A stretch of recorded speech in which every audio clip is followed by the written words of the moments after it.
எரேமியா தீர்க்கதரிசியின் புஸ்தகம் 36ஆம் அதிகாரம். யோசியாவின் குமாரனாகிய யோயாக்கீம் என்னும் யூதா ராஜாவின் 4ஆம் வருஷத்திலே கர்த்தரால் எரேமியாவுக்கு உண்டான வார்த்தை என்னவென்றால், நீ ஒரு புஸ்தகச் சுருளை எடுத்து, யோசியாவின் நாட்களிலே நான் உன்னுடனே பேசின நாள் முதற்கொண்டு இந்நாள் மட்டும் இஸ்ரவேலை குறித்தும் யூதாவை குறித்தும் சகல ஜாதிகளை குறித்தும் உன்னோடே சொன்ன எல்லா வார்த்தைகளையும் அதிலே எழுது. யூதாவின் குடும்பத்தார் அவரவர் தங்கள் பொல்லாத வழியை விட்டு திரும்பும்படியாகவும் தங்கள் அக்கிரமத்தையும் தங்கள் பாவத்தையும் நான் மன்னிக்கும்படியாகவும் தங்களுக்கு நான் செய்ய நினைத்திருக்கிற தீங்குகளை குறித்து ஒருவேளை அவர்கள் கேட்பார்கள் என்றார். அப்பொழுது எரேமியா நேரியாவின் குமாரனாகிய பாருக்கை அழைத்தான். பாருக்கு என்பவன் கர்த்தர் எரேமியாவுடனே சொல்லி வந்த எல்லா வார்த்தைகளையும் அவன் வாய் சொல்ல ஒரு புஸ்தகச் சுருளில் எழுதினான். பின்பு எரேமியா பாருக்கை நோக்கி, நான் அடைக்கப்பட்டவன், நான் கர்த்தருடைய ஆலயத்துக்குள் பிரவேசிக்க கூடாது. நீ உள்ளே பிரவேசித்து என் வாய் சொல்ல நீ எழுதின சுருளிலுள்ள கர்த்தருடைய வார்த்தைகளை கர்த்தருடைய ஆலயத்தில் உபவாச நாளிலே ஜனங்களுடைய செவிகள் கேட்க வாசிப்பதுமன்றி தங்கள் பட்டணங்களிலிருந்து வருகிற எல்லா யூதா கோத்திரத்தாரும் கேட்கும்படி அவைகளை வாசிப்பாயாக. ஒருவேளை அவர்கள் கர்த்தருடைய முகத்துக்கு முன்பாக பணிந்து விண்ணப்பம் பண்ணி அவரவர் தங்கள் பொல்லாத வழியை விட்டு திரும்புவார்கள். கர்த்தர் இந்த ஜனத்துக்கு விரோதமாக கூறியிருக்கிற கோபமும் உக்கிரமும் பெரியது என்று சொன்னான். அப்படியே நேரியாவின் குமாரனாகிய பாருக்கு அந்த புஸ்தகத்தில் கர்த்தருடைய ஆலயத்தில் கர்த்தருடைய வார்த்தைகளை வாசிக்கும்படி எரேமியா தீர்க்கதரிசி தனக்கு கற்பித்தபடியெல்லாம் செய்தான். யோசியாவின் குமாரனாகிய யோயாக்கீம் என்னும் யூதா ராஜாவின் 5ஆம் வருஷத்து 9ஆம் மாதத்திலே எருசலேமில் இருக்கிற எல்லா ஜனத்துக்கும் யூதாவின் பட்டணங்களிலிருந்து எருசலேமுக்கு வருகிற எல்லா ஜனத்துக்கும் கர்த்தருக்கு முன்பாக உபவாசம் செய்ய வேண்டும் என்று கூறப்பட்டது. அப்பொழுது பாருக்கு கர்த்தருடைய ஆலயத்தின் மேற்பிராகாரத்தில் கர்த்தருடைய ஆலயத்து வாசலின் நடைக்கு அருகான சாப்பானுடைய குமாரனாகிய கெமரியா என்னும் சம்பிரதியின் அறையிலே அந்த புஸ்தகத்திலுள்ள எரேமியாவின் வார்த்தைகளை ஜனங்கள் எல்லாரும் கேட்க வாசித்தான். சாப்பானுடைய குமாரனாகிய கெமரியாவின் மகன் மிகாயா அந்த புஸ்தகத்திலுள்ள கர்த்தருடைய வார்த்தைகளை எல்லாம் வாசிக்க கேட்டபோது அவன் ராஜாவின் அரமனைக்கு போய் சம்பிரதியின் அறையில் பிரவேசித்தான். இதோ அங்கே எல்லா பிரபுக்களும் சம்பிரதியாகிய எலிசாமாவும் செமாயாவின் குமாரனாகிய தெலாயாவும் அக்போரின் குமாரனாகிய எல்நாத்தானும் சாப்பானின் குமாரனாகிய கெமரியாவும் அனனியாவின் குமாரனாகிய சிதேக்கியாவும் மற்ற எல்லா பிரபுக்களும் உட்கார்ந்திருந்தார்கள். பாருக்கு ஜனத்தின் செவிகள் கேட்க புஸ்தகத்தில் உள்ளவைகளை வாசிக்கையில் தான் கேட்ட எல்லா வார்த்தைகளையும் மிகாயா அவர்களுக்கு தெரிவித்தான். அப்பொழுது எல்லா பிரபுக்களும் கூஷியின் குமாரனாகிய செலேமியாவின் மகனான நெத்தானியாவினுடைய குமாரனாயிருக்கிற எகுதியை பாருக்கினிடத்தில் அனுப்பி, ஜனங்கள் கேட்க நீ வாசித்து கொண்டிருந்த சுருளை உன் கையில் எடுத்துக்கொண்டு வா என்று சொல்லச் சொன்னார்கள். ஆகையால் நேரியாவின் குமாரனாகிய பாருக்கு சுருளை தன் கையில் எடுத்துக்கொண்டு அவர்களிடத்துக்கு வந்தான். அவர்கள் அவனை நோக்கி, நீ உட்கார்ந்து கொண்டு நாங்கள் கேட்க வாசி என்றார்கள். அவர்கள் கேட்க வாசித்தான். அப்பொழுது அவர்கள் எல்லா வார்த்தைகளையும் கேட்கையில் பயமுற்றவர்களாய் ஒருவரையொருவர் பார்த்து பாருக்கை நோக்கி, இந்த எல்லா வார்த்தைகளையும் ராஜாவுக்கு நிச்சயமாய் அறிவிப்போம் என்றார்கள். அவன் வாய் சொல்ல, நீ இந்த வார்த்தைகளை எல்லாம் எவ்விதமாய் எழுதினாய், அதை எங்களுக்கு சொல் என்று பாருக்கை கேட்டார்கள். அதற்கு பாருக்கு, அவர் தமது வாயினால் இந்த எல்லா வார்த்தைகளையும் உரைத்து என்னுடனே சொன்னார், நான் மையினால் புஸ்தகத்தில் எழுதினேன் என்றான். அப்பொழுது பிரபுக்கள் பாருக்கை நோக்கி, நீயும் எரேமியாவும் போய் ஒளித்து கொள்ளுங்கள், நீங்கள் இருக்கும் இடத்தை ஒருவரும் அறியப்படாது என்று சொல்லி சுருளை சம்பிரதியாகிய எலிசாமாவின் அறையிலே வைத்து ராஜாவின் இடத்துக்கு அரமனையிலே போய் ராஜாவின் செவிகளுக்கு இந்த வார்த்தைகளை எல்லாம் அறிவித்தார்கள். அப்பொழுது ராஜா அந்த சுருளை எடுத்துக்கொண்டு வர எகுதியை அனுப்பினான். எகுதி அதை சம்பிரதியாகிய எலிசாமாவின் அறையிலிருந்து எடுத்துக்கொண்டு வந்து ராஜா கேட்கவும் ராஜாவினிடத்தில் நின்ற எல்லா பிரபுக்களும் கேட்கவும் வாசித்தான். 9ஆம் மாதத்திலே ராஜா குளிர்காலத்துக்கு தங்கும் வீட்டில் உட்கார்ந்திருந்தான். அவனுக்கு முன்பாக கணப்பு மூட்டி இருந்தது. எகுதி 3-4 பத்திகளை வாசித்த பின்பு ராஜா ஒரு சூரி கத்தியினால் அதை அறுத்து சுருள் அனைத்தும் கணப்பிலுள்ள அக்கினியிலே வெந்து போகும்படி கணப்பிலிருந்த அக்கினியில் எரிந்து போட்டான். ராஜாவாயினும் அந்த வார்த்தைகளை எல்லாம் கேட்ட அவனுடைய சகல ஊழியக்காரராயினும் பயப்படவும் இல்லை, தங்கள் வஸ்திரங்களை கிழித்து கொள்ளவும் இல்லை. எல்நாத்தானும் தெலாயாவும் கெமரியாவுமோ அந்த சுருளை சுட்டெரிக்க வேண்டாம் என்று ராஜாவினிடத்தில் விண்ணப்பம் பண்ணினார்கள். ஆனாலும் அவர்களுக்கு அவன் செவி கொடாமல் பாருக்கு என்னும் சம்பிரதியையும் எரேமியா தீர்க்கதரிசியையும் பிடிக்கும்படிக்கு ராஜா அம்மெலேகின் குமாரனாகிய எரமெயேலுக்கும் அஸ்ரியேலின் குமாரனாகிய செராயாவுக்கும் அப்தெயேலின் குமாரனாகிய சிலேமியாவுக்கும் கட்டளை கொடுத்தான். ஆனாலும் கர்த்தர் அவர்களை மறைத்தார். ராஜா அந்த சுருளையும் அதிலே எரேமியாவின் வாய் சொல்ல பாருக்கு எழுதியிருந்த வார்த்தைகளையும் சுட்டெரித்த பின்பு எரேமியாவுக்கு கர்த்தருடைய வார்த்தை உண்டாகி அவர், நீ திரும்ப வேறொரு சுருளை எடுத்து யூதாவின் ராஜாவாகிய யோயாக்கீம் சுட்டெரித்த 1ஆம் சுருளில் இருந்த முந்தின வார்த்தைகளை எல்லாம் அதிலே எழுது என்றார். மேலும் நீ யூதாவின் ராஜாவாகிய யோயாக்கீமை நோக்கி, பாபிலோன் ராஜா நிச்சயமாய் வருவான் என்பதையும் அவன் இந்த தேசத்தை அழித்து அதிலிருந்து மனுஷரையும் மிருகங்களையும் ஒழிய பண்ணுவான் என்பதையும் நீ அதில் எழுதினதேதென்று சொல்லி அந்த சுருளை நீ சுட்டெரித்தாயே என்று கர்த்தர் சொல்லுகிறார். ஆகையால் யூதாவின் ராஜாவாகிய யோயாக்கீமை குறித்து, தாவீதின் சிங்காசனத்தின் மேல் உட்காரும்படி அவன் வம்சத்தில் ஒருவனும் இரான். அவனுடைய பிரேதமோவென்றால் பகலின் உஷ்ணத்துக்கும் இரவின் குளிருக்கும் எரிந்து விடப்பட்டு கிடக்கும்.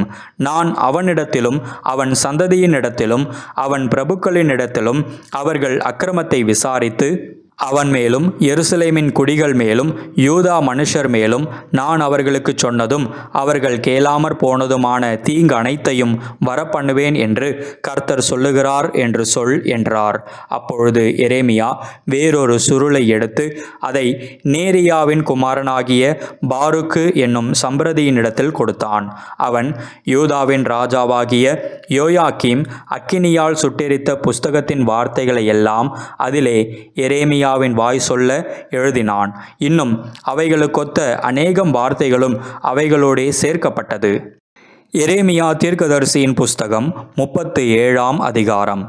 பாபிலோன் ராஜாவாகிய நேபுகாத்நேச்சார் யூதா தேசத்தில் ராஜாவாக நியமித்த யோயாக்கீமுடைய குமாரனாகிய கோனியாவின் பட்டத்துக்கு யோசியாவின் குமாரனாகிய சிதேக்கியா வந்து அரசாண்டான். கர்த்தர் எரேமியா தீர்க்கதரிசியை கொண்டு சொன்ன வார்த்தைகளுக்கு அவனாகிலும் அவனுடைய ஊழியக்காரராகிலும் தேசத்தின் ஜனங்களாகிலும் செவி கொடுக்கவில்லை. சிதேக்கியா ராஜாவோவெனில் சிலேமியாவின் குமாரனாகிய யூகாலையும் மாசையாவின் குமாரனாகிய செப்பனியா என்னும் ஆசாரியனையும் எரேமியா தீர்க்கதரிசியினிடத்தில் அனுப்பி, நீ நம்முடைய தேவனாகிய கர்த்தரை நோக்கி எங்களுக்காக விண்ணப்பம் பண்ண வேண்டும் என்று சொல்லச் சொன்னான். அப்பொழுது எரேமியா ஜனத்தின் நடுவே வரத்தும் போக்குமாயிருந்தான். அவனை அவர்கள் காவல் வீட்டில் இன்னும் போடவில்லை. பார்வோனின் சேனையோவென்றால் எகிப்திலிருந்து புறப்பட்டது. எருசலேமை முற்றுகை போட்ட கல்தேயர் அவர்களுடைய செய்தியை கேட்டு எருசலேமை விட்டு நீங்கி போனார்கள்.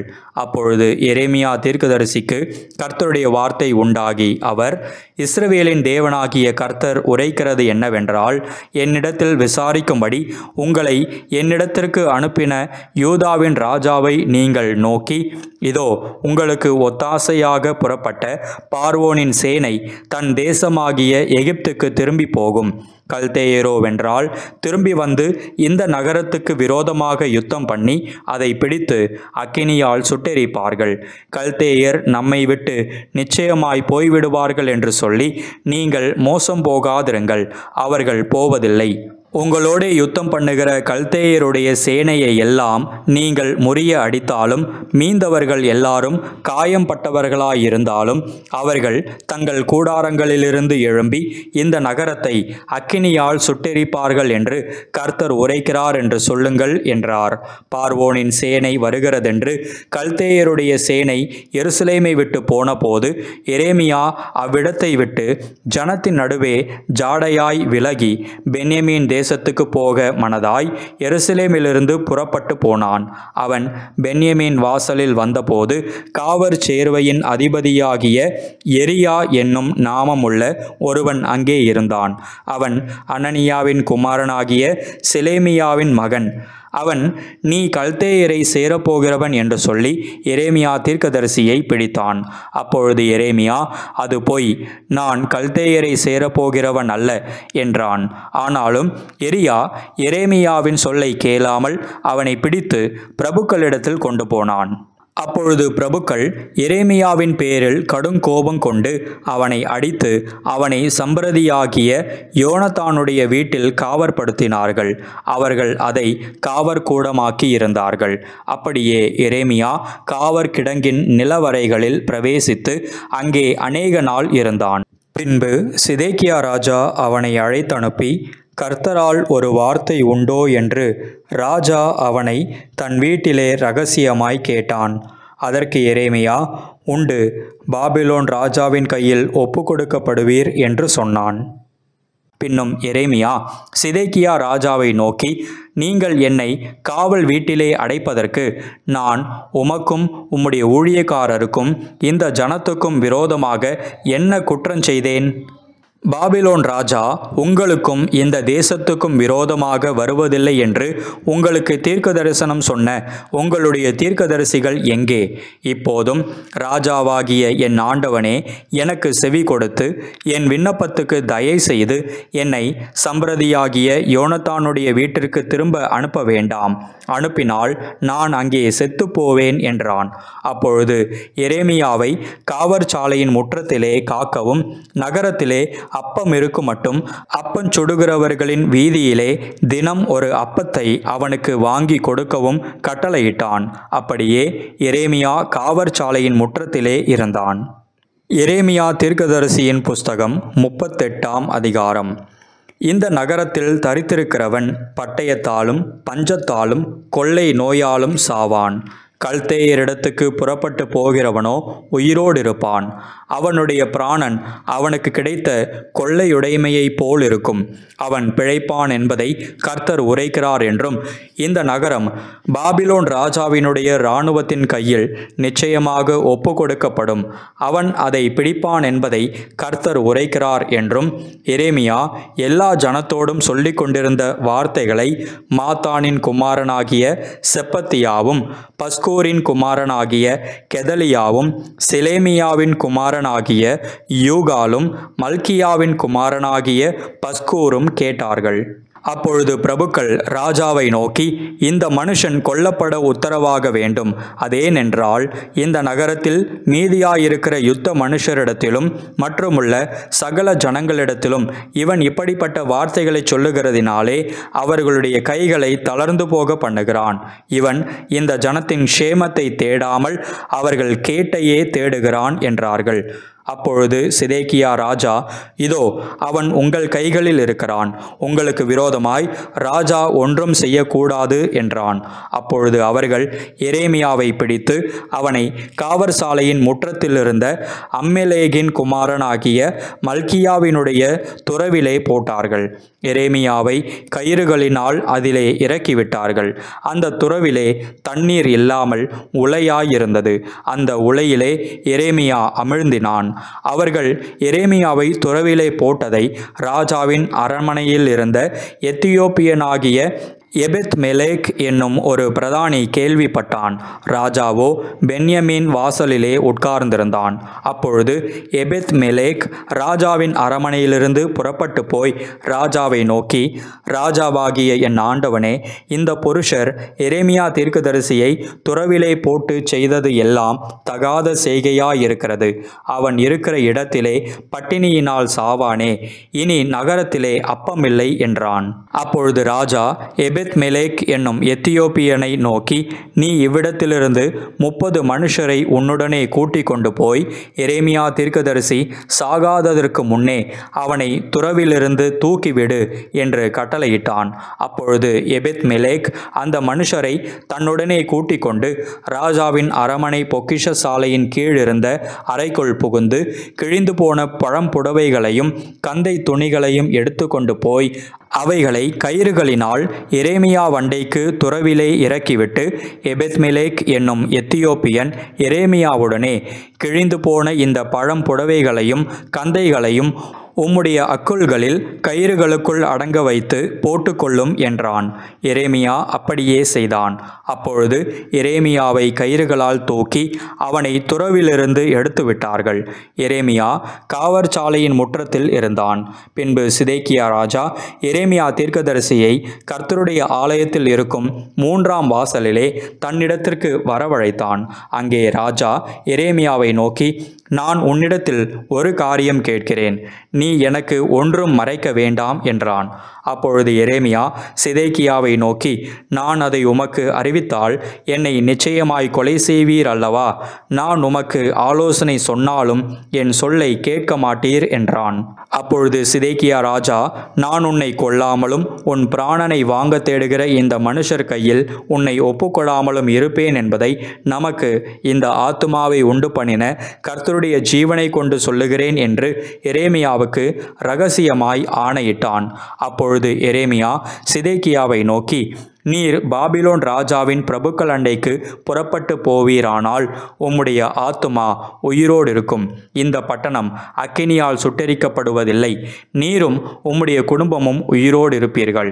நீர் பாபிலோன் ராஜாவின் பிரபுக்களிடத்திற்கு புறப்பட்டு போகாவிட்டால் அப்பொழுது இந்த நகரம் கல்தேயர் கையில் ஒப்புக்கொடுக்கப்படும். அவர்கள் இதை அக்கினியால் சுட்டெரிப்பார்கள். நீர் அவர்களுக்கு தப்பிப்போவதில்லை என்கிறதை இஸ்ரவேலின் தேவனும் சேனைகளின் தேவனுமாகிய கர்த்தர் சொல்லுகிறார் என்றான். அப்பொழுது சிதேக்கியா ராஜா எரேமியாவை நோக்கி, கல்தேயர் தங்களை சேர்ந்து போன யூதரின் கையிலே என்னை பரியாசம் பண்ண ஒப்புக்கொடுப்பார்களோ என்று நான் ஐயப்படுகிறேன் என்றான். அதற்கு எரேமியா, உம்மை ஒப்புக்கொடார்கள். நான் உம்மிடத்தில் சொல்லுகிற கர்த்தருடைய வார்த்தைக்கு செவிகொடும். அப்பொழுது உமக்கு நன்மையாயிருக்கும், உம்முடைய ஆத்துமா பிழைக்கும். நான் புறப்படுகிறதில்லை என்பீரேயாகில் கர்த்தர் எனக்கு தெரியப்படுத்தின வார்த்தையாவது, இதோ யூதா ராஜாவின் வீட்டிலே மீதியான எல்லா ஸ்திரீகளும் வெளியே பாபிலோன் ராஜாவின் பிரபுக்கள் அண்டையில் கொண்டு போகப்படுவார்கள். அப்பொழுது இதோ அவர்கள்தானே உம்முடைய இஷ்டர்கள். அவர்கள் உமக்கு போதனை செய்து உம்மை மேற்கொண்டார்கள் என்றும் உம்முடைய கால்கள் உலையிலே அமிழ்ந்தின பின்பு அவர்கள் பின்வாங்கி போனார்கள் என்றும் அந்த ஸ்திரீகளே சொல்லுவார்கள். உம்முடைய எல்லா ஸ்திரீகளையும் உம்முடைய பிள்ளைகளையும் வெளியே கல்தேயரிடத்தில் கொண்டு போவார்கள். நீரும் அவர்கள் கைக்கு தப்பி போகாமல் பாபிலோன் ராஜாவின் கையினால் பிடிக்கப்பட்டு இந்த நகரம் அக்கினியால் சுட்டெரிக்கப்பட காரணமாயிருப்பீர் என்றான். அப்பொழுது சிதேக்கியா எரேமியாவை நோக்கி, இந்த வார்த்தைகளை ஒருவருக்கும் அறிவிக்க வேண்டாம். அப்பொழுது நீ சாவதில்லை. நான் உன்னோடே பேசினதை பிரபுக்கள் கேள்விப்பட்டு உன்னிடத்தில் வந்து, நீ ராஜாவோடே பேசிக்கொண்டதை எங்களுக்கு தெரிவி, எங்களுக்கு ஒன்றும் மறைக்காதே. அப்பொழுது உன்னை கொல்லாதிருப்போம். ராஜா உன்னோடு என்ன பேசினார் என்று உன்னை கேட்பார்களேயாகில் நான் யோனத்தானுடைய வீட்டிலே சாகாதபடிக்கு ராஜா என்னை அங்கே திரும்ப அனுப்ப வேண்டாம் என்று அவர் முகத்துக்கு முன்பாக விண்ணப்பம் பண்ணினேன் என்று சொல்வாயாக என்றான். பின்பு எல்லா பிரபுக்களும் எரேமியாவினிடத்தில் வந்து அவனை கேட்டார்கள். அப்பொழுது அவன் ராஜா கற்பித்த இந்த எல்லா வார்த்தைகளின்படியே அவர்களுக்கு அறிவித்தான். காரியம் கேள்விப்படாமற் போனபடியினால் அவனோடே பேசாமல் இருந்து விட்டார்கள். அப்படியே எரேமியா எருசலேம் பிடிபடுகிற நாள் மட்டாக காவற்சாலையின் முற்றத்தில் இருந்தான். எருசலேம் பிடிபட்டு போன போதும் அங்கேயே இருந்தான்.